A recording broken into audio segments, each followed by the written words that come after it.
when you were first in seat and you were building the team and you were considering the types of sales reps that you wanted to bring on board, what did you index on when you were thinking about the types of reps that you wanted to bring on board from a cultural perspective, personality perspective?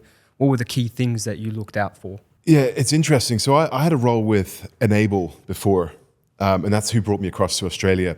And I was initially my boss in the States, Frank. He said, "Hey, we need to go hire a couple of salespeople. Can you go off and hire them and interview them?"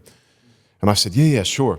And I had no idea how to do an interview. I'd never done one before, and I didn't get any coaching or training or learn what to do or what to ask for.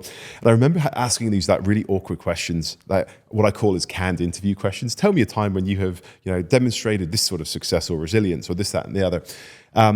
And I'd ask a question like, "Do you like cold calling?" And he's in an interview, and the guy goes, "Yeah. Like it's just part of the job. You have to do it. So I'm more than happy to do it." And I hired him, and a couple of weeks in, I said, "Mate, you got to do some cold calling." And he goes, "Yeah, I'll get to it soon." And he didn't do any. So what I learned in that process was that you can't trust what people say in an interview.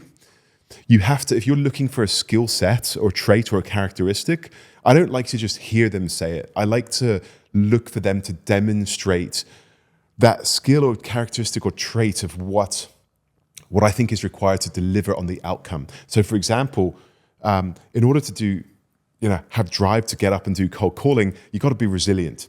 You've got to be driven. You've got to really have an appetite to go out there and win and enjoy the thrill of the chase. So when I'm interviewing people, with that aspect, that piece in particular, I don't say, "Do you like doing cold calling?"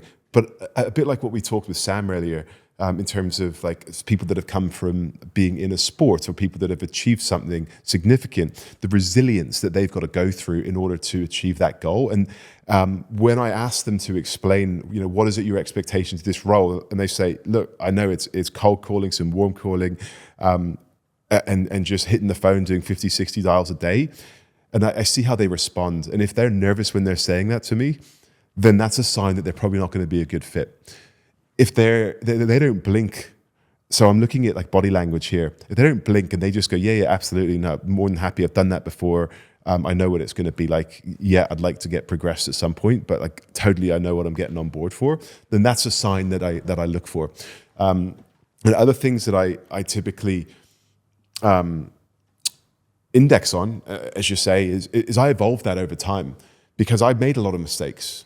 In the early days, I just hired people that I thought were the good fit. They sounded good. They felt right, but I didn't realize what I was really looking for until I actually assessed. And I said, "Well, who are my top performers?" And I could use you as an example. You were incredibly driven. You're intelligent. You've got an incredible emotional intelligence. You're incredibly coachable, and you were a great culture fit as well, right? So. Like you, from a characteristics perspective, a conversation with you, like I can pick those things up. If we just have a conversation, they come out in that conversation really quickly. I don't have to ask you if you're bright. I can tell that you're bright based on like the books that you've been reading, the conversations that we're having, like they're intellectual topics. So does that help?